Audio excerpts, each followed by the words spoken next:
Felly, da ni yma yn y lle, yn y Llanelli.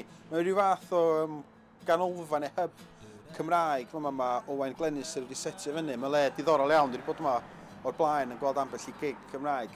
Felly, da ni yn chwilio amdan gitar. Dwi wedi dod ar ryw cleili fi hefyd. So, mae hwn yn eitha handi i ddysgu yn gyflym. A dyn, dwi wedi clywed sôn bod yna bianydd diddorol yma. Ac allan ni eisiau chdi bach o gitar. Felly, dwi'n mynd i fewn i fa yma a gweld bod gyda ni gynnig.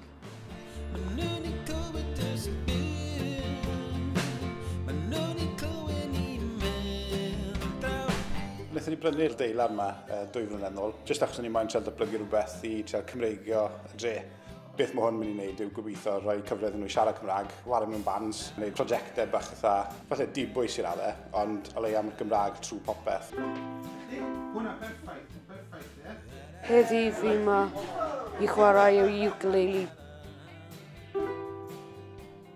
Fi'n dod yma achos mae, wel, y unig beth fan hyn sy'n Cymraeg, really.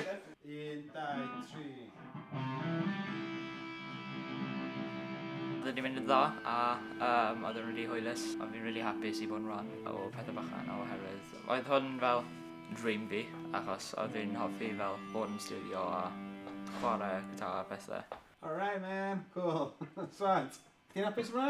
Mae'r lle'n ffito'n dda iawn dy Pethau Bychain, fi'n credu, achos bod, i fod yn onest, prosiect bach yw hwn. Trwy wneud y Pethau Bach na, ni'n gallu cael tipyn o effaith, fi'n credu. Mae heddiw wedi bod yn diwrnod gwych, mae wedi bod yn wahanol. Da ni wedi cael 4 cerddor gwahanol. Gyntaf nathon ni gael Brandon, sy'n gitarydd ifanc da iawn o'r ardal. Mi gathon ni Dafydd, nath o eisiau chwarae chi bach yn ukulele, so ni wedi rhoi do ar yr intro felly. A wedyn gathon ni boi nhw Piet i fewn, Almaenwr sydd wedi symud i fyw i Llanelli yma. Dyn oedd ei strip piano a nath o eisiau chwarae'r pethau mwyaf hyfryd yma, straight away.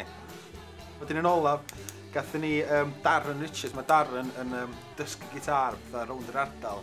Ac oedd o'n gret cael ei twisto hefyd ar y gan. It was nice when we did the beginning as well, you know that. Pryd ti'n cael cerddorion gwahanol, mae'r gan yn dilyn trywydd mor wahanol, mae'n gallu cymryd twist a turns. Dyna beth sy'n dda a ddiddorol efo prosiectau hyn ydi.